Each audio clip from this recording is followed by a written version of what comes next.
This channel does not promote any violent, harmful, or illegal activities. All content provided by this channel is meant for an educational purpose only. দেখছেন press corner, আপনাদের সঙ্গে রয়েছে আমি সম্প্রীতি। আর যে খবরের দিকে আমরা এবার নজর রাখবো, হাঁসখালি গণধর্ষণ কাণ্ডে সাজা ঘোষণা, 3 জনকে আমৃত্যু কারাবাসের নির্দেশ। মহাদেব রয়েছেন আমাদের সঙ্গে। মহাদেব, দেখো, বোঝো ওরফে সোহেল গোয়ালি যে মূল অভিযুক্ত এবং তার সঙ্গে যারা ছিলেন অর্থাৎ রঞ্জিত মল্লিক, প্রভাকর পোদ্দার, এদের আমৃত্যু কারাবাস দিলেন আদালত। তার কারণ হচ্ছে এদের বিরুদ্ধে অভিযোগ ছিল গণধর্ষণের যে অভিযোগ, সেই অভিযোগে কিন্তু এই 3 জন অভিযুক্ত বলে প্রমাণ মিলেছে এবং যে কারণে আদালত আজকে তাদেরকে আমৃত্যু কারাবাস দিয়েছেন। পাশাপাশি বোঝো গোয়ালি অর্থাৎ সমর গোয়ালির বাবা, বোঝো গোয়ালি অর্থাৎ সোহেল গোয়ালির বাবা সমর গোয়ালি 5 বছর কারাদণ্ড দেওয়া হয়েছে। অর্থাৎ তিনি এই ঘটনার সহযোগিতা করেছিলেন এবং তথ্য প্রমাণ লোপাটের চেষ্টা করছিলেন, সেই কারণে কিন্তু তার 5 বছরের সাজা হয়েছে। এবং এই যে 9 জন অভিযুক্ত, এই 9 জন অভিযুক্তের মধ্যে একজন নাবালক ছিল, সেই তৎকালীন সময় নাবালক ছিল, তাকে 1 বছর পর্যবেক্ষণে রাখা হবে, অর্থাৎ পুলিশের কাছে তাদেরকে হাজিরা দিতে হবে এবং পুলিশ তার ব্যবহারে সন্তুষ্ট হলে তারপরে তার জামিন মিলবে। আপাতত তাকে নজরদারির মধ্যে জামিনে রাখা হচ্ছে এবং তাকে পরবর্তীকালে 1 বছর পর তার আদালত বিচার করবেন যে সে এই ঘটনার সাথে যুক্ত থাকলেও তার বিরুদ্ধে কি সাজা দেওয়া যেতে পারে। কিন্তু এখনো পর্যন্ত একটু জানতে চাইবো মহাদেব, যে বিষয়টা একটু জানতে চাইবো, যে নাবালককে 1 বছর পর্যবেক্ষণে রাখার কথা কোর্টের তরফ থেকে, আদালতের তরফ থেকে জানানো হয়েছে, সেই নাবালকের বিরুদ্ধে ঠিক কি কি অভিযোগ ছিল? দেখো, তার বিরুদ্ধে অভিযোগ ছিল সে এই বোঝো গোয়ালির অর্থাৎ তার বন্ধু এবং সেই বার্থডে পার্টিতে গিয়েছিল এবং সে এই ঘটনার সাথে যুক্ত না হলে সরাসরি ভাবে, কিন্তু সেই যুক্ত না হলেও সে কিন্তু এই ঘটনার সমস্তটাই জানতো এবং সে জানতো এবং সহযোগিতা করা, এই বিষয়গুলোর কারণেই কিন্তু তাকে গ্রেপ্তার করা হয়েছিল। এবং যেহেতু সে নাবালক, সেই সময় নাবালক ছিল, সেই কারণেই কিন্তু তাকে পর্যবেক্ষণে রাখার নির্দেশ দিয়েছে এবং 50,000 বন্ডে জামিন মঞ্জুর করা হয়েছে এবং তারপরই তার কিন্তু সিদ্ধান্ত নেবে আদালত। মহাদেব, মোট কতজন অভিযুক্ত ছিলেন, কতজন দোষী সাব্যস্ত হয়েছেন এবং যারা দোষী সাব্যস্ত হয়েছেন তাদের ঠিক কি কি সাজা দিল আদালত, পুরোটা ডিটেলসে আরো একবার তুলে ধরো TV9 বাংলা দর্শকদের জন্য। একদমই, দেখো, এই ঘটনা কিন্তু TV9 বাংলা আমরাই কিন্তু প্রথম মানুষের সামনে তুলে ধরেছিলাম যে এরকম একটি নৃশংস ঘটনা ঘটেছে এবং তারপরই পুলিশের পক্ষ থেকে কিন্তু অভিযোগ দায় করা হয়েছিল, পুলিশের কাছে অভিযোগ দায় করা হয়েছিল এবং পুলিশ তদন্ত শুরু করেছিল। তদন্ত শুরু করে পুলিশ 3 জনকে গ্রেপ্তার করেছিল। পরবর্তীকালে পরিবারের যে দাবি ছিল যে তদন্ত গাফিলতি করা হচ্ছে বা ধামাচাপা দেওয়ার একটা চেষ্টা হচ্ছে, যে কারণে তারা উচ্চ আদালতে যায় এবং উচ্চ আদালত থেকে CBI তদন্তের নির্দেশে পরে কিন্তু 9 জনকে গ্রেপ্তার করা হয়। এই 9 জনের মধ্যে 5 জন উচ্চ আদালত থেকে জামিনে মুক্ত ছিলেন এবং গতকালকেই তাদেরকে ডাকা হয় রানাঘাট আদালতে এবং সেখানেই তাদেরকে জেল হেফাজতের নির্দেশ দেন এবং আজকে তাদের বিচার প্রক্রিয়া সম্পন্ন হলো। এই বিচার প্রক্রিয়ায় 3 জন অর্থাৎ যে মূল অভিযুক্ত সেই সোহেল, তার বিরুদ্ধে অভিযোগ রয়েছে ধর্ষণ এবং প্রমাণ লোপাট সহ সমস্ত কিছু তার বিরুদ্ধে যে অভিযোগগুলো উঠে এসেছিল তারই পরিপ্রেক্ষিতে, এবং তার সঙ্গে রঞ্জিত মল্লিক বলে তারই এক বন্ধু এবং প্রভাকর পোদ্দার তার বন্ধু, যারা বার্থডে পার্টিতে ছিল এবং সেই বার্থডে পার্টিতে থাকাকালীনই তাকে ধর্ষণ করা হয়েছিল, অর্থাৎ গণধর্ষণ করা হয়েছিল, যে কারণে তাদের আমৃত্যু কারাবাসের নির্দেশ দিয়েছে আদালত। পাশাপাশি তার বাবা সোহেল গোয়ালির বাবা সমর গোয়ালি, তার 5 বছরের কারাদণ্ডের নির্দেশ দেওয়া হয়েছে। অর্থাৎ সব মিলে বলা যায় এই যে প্রক্রিয়া চলছে, প্রক্রিয়া প্রায় 3 বছর ধরে বিচার প্রক্রিয়া চলছে। সেই 3 বছর বিচার প্রক্রিয়া থাকার পর, গ্রেপ্তার থাকার পর বেশ কিছু অভিযুক্তের আজকে আদালত সাজা ঘোষণায় রয়েছে। সেই সাজা ঘোষণার পর তার অভিযুক্ত যারা রয়েছেন তাদের মধ্যে একজন নাবালিকা রয়েছেন, অর্থাৎ বোঝো গোয়ালির বাবা, তিনি কিন্তু সেখানকার তৃণমূল কংগ্রেসের নেতা বলে জানা যায় এবং তিনি পঞ্চায়েতের সদস্য ছিলেন এবং তার প্রভাব খাটিয়েছিলেন। সেই প্রভাব খাটানোর কারণেই কিন্তু এই সমর গোয়ালিকে গ্রেপ্তার করেছিল এবং তার বিরুদ্ধে নির্দিষ্ট অভিযোগ প্রমাণ দিয়ে এবং 28 জন সাক্ষীর বয়ান নেওয়া হয়েছিল। পাশাপাশি যে সকল নমুনা, অর্থাৎ যে ফরেনসিক দল বা CBI তদন্তকারীরা ফরেনসিক আধিকারিকদের নিয়ে এসে যে সকল নমুনা সংগ্রহ করা হয়েছিল, সেই সকল নমুনা সংগ্রহ করে নিয়ে যাওয়ার পর সেই সকল তথ্য প্রমাণ দেখে কিন্তু আদালত এই নির্দেশ দেয়।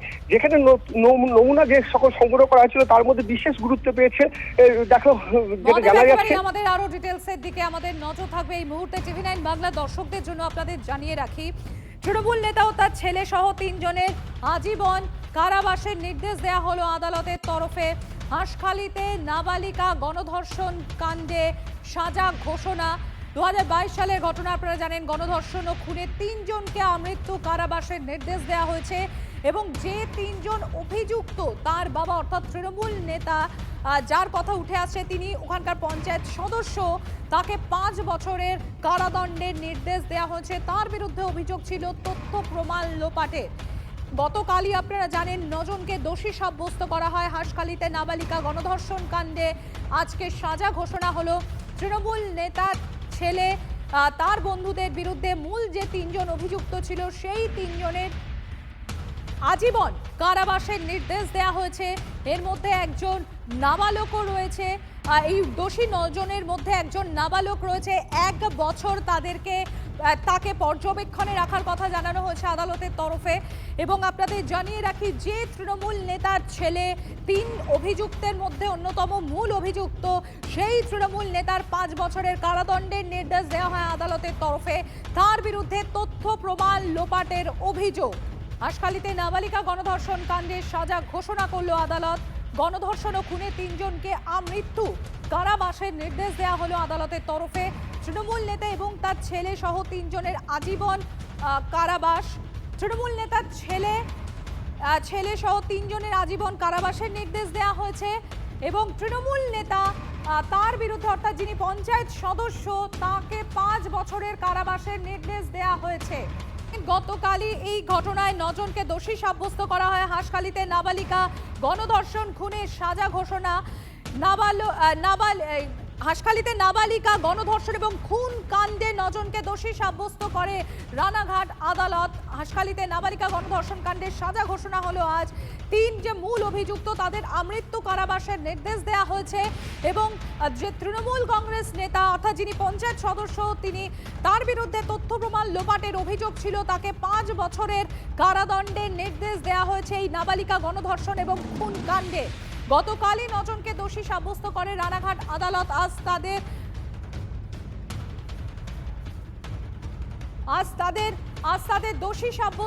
গতকালই তাদের দোষী সাব্যস্ত করা হয়। আজ সাজা ঘোষণা করা হলো।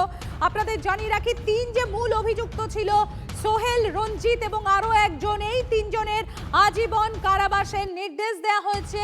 তৃণমূল নেতা, পঞ্চায়েত সদস্য অর্থাৎ এই 3 অন্যতম মূল অভিযুক্তর একজন বাবা, তার জানা যাচ্ছে তাকে 5 বছরের কারাদণ্ডের নির্দেশ দেওয়া হয়েছে।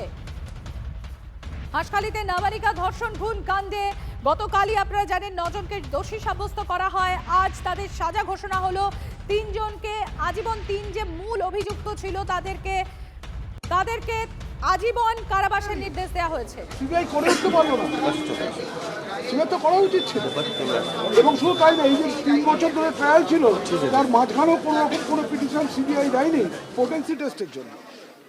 এটা অ্যাস্ট্রোনিক। কিন্তু সিবিআই এর তদন্তে তো বিচারক সন্তুষ্ট, যা বোঝা গেল। দোষী সাব্যস্তের পর আজকে যাবতীয় কারাদণ্ডের সাজা দিলেন। দেখুন, আদালত সাজা দিয়েছেন, সেটা আমাদের মাথা পেতে রায়টা মেনে নিতে হবে। আদালত সাজা দিয়েছে, আমাদের সেটা মাথা পেতে সেই রায়টাকে মেনে নিতে হবে এবং এই রায়ের বিরুদ্ধে আমরা আপার ফোরামে যাব। এটা যেমন ঠিক, তেমনি আদালত রায় দেওয়া মানেই সেটাই যে 100% রাইট, কারণ এর উপরে আরও আপার হাইকোর্ট আছে, সুপ্রিম কোর্ট আছে, তার মানে এই কোর্টের রায়টাই যে সঠিক তা তো নয়। অনেক সময় তো মানুষের আবেগ আইনের ওপর অনেক সময় ছাপিয়ে যায় আবেগকে। জানি না, আমরা দেখি, আপার কোর্টে যাব, দেখব। অর্থাৎ সব মিলিয়ে যদি সংক্ষেপে বিষয়টা বলতে হয়,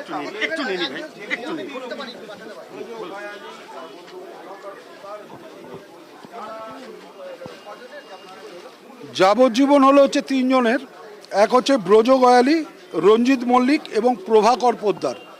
এদের ওই গণধর্ষণ মামলায় ভারতীয় দণ্ডবিধি আইনের 376 DA এটাই যাবজ্জীবন দিয়েছেন আদালত।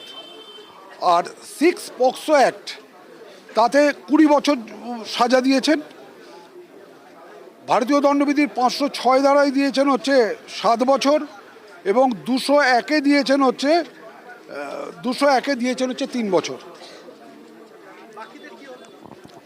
বাকিদের সুরজিৎ আর আকাশ বাড়ই তার মধ্যে একজন হচ্ছে সেই সময় at the time of occurrence Surajit minor ছিল, সেই জন্য তাকে এবং আকাশ বারুই এই দুজনকে আদালত প্রোহিবিশন অফ গুড অফেন্ডার অ্যাক্টে তাদের 50,000 টাকার বন্ডে মুক্তি দিয়েছেন আজকে, এবং 1 বছরের জন্য তাদের এই গুড বিহেভিয়ার সেটা দেখবেন, প্রোহিবিশন যে অফিসার আছেন তিনি দেখবেন, এবং যদি ঠিক থাকে তারপর তাকে পুরোপুরি মুক্তি পাবে এই মামলা থেকে।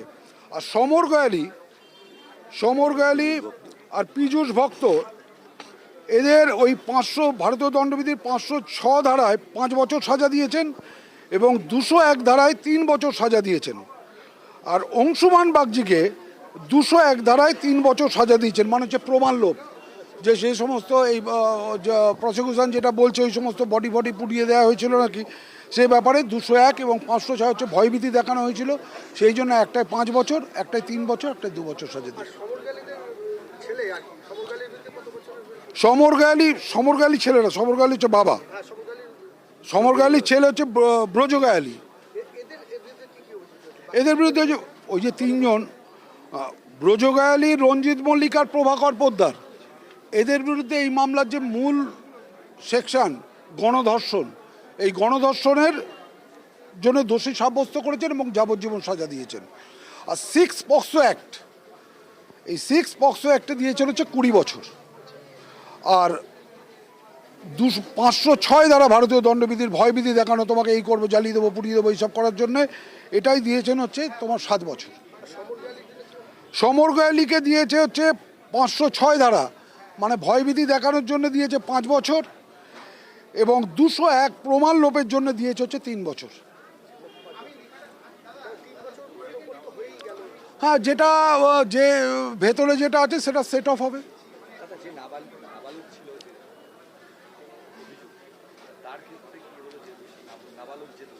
নাবালক যে দোষী ছিল, যেহেতু সে ঘটনার সময় মাইনর ছিল, ও এবং আরেকটি ছেলে সুরজিৎ রায় এবং আকাশ বারুই, এই দুজনকে prohibition of good conduct and behaviour act অনুযায়ী তাদের 50,000 টাকার বন্ডে আজকে মুক্তি দিয়েছেন, এবং 1 বছর তারা একটা বাইন্ডিংসের মধ্যে থাকবেন, যে বাইন্ডিংসের মধ্যে তারা কোনো এর মধ্যে কোনো অফেন্স করতে পারবেন না, গুড বিহেভ করবেন, আদালতের কথা মতো ডাকলে আসবেন, যদি সেটা মানে মান্যতা না দেয় তাহলে সেটা আবার ক্যান্সেল হবে। দীপ্ত গয়ালির ক্ষেত্রে ওদের ওই প্রমাণ লোভ 201 ধারা, 120B কনস্পিরেসি এবং 34 এই ধারায় 3 বছর। লাইফার 3 জন, ব্রজ গয়ালি, রঞ্জিত মল্লিক অ্যান্ড প্রভাকর পোদ্দার, এই 3 জনের লাইফার। বাকিদের বিভিন্ন 5 বছর, 3 বছর এইভাবে আছে। রাজা ব্যানার্জি, রানাঘাট কোর্ট।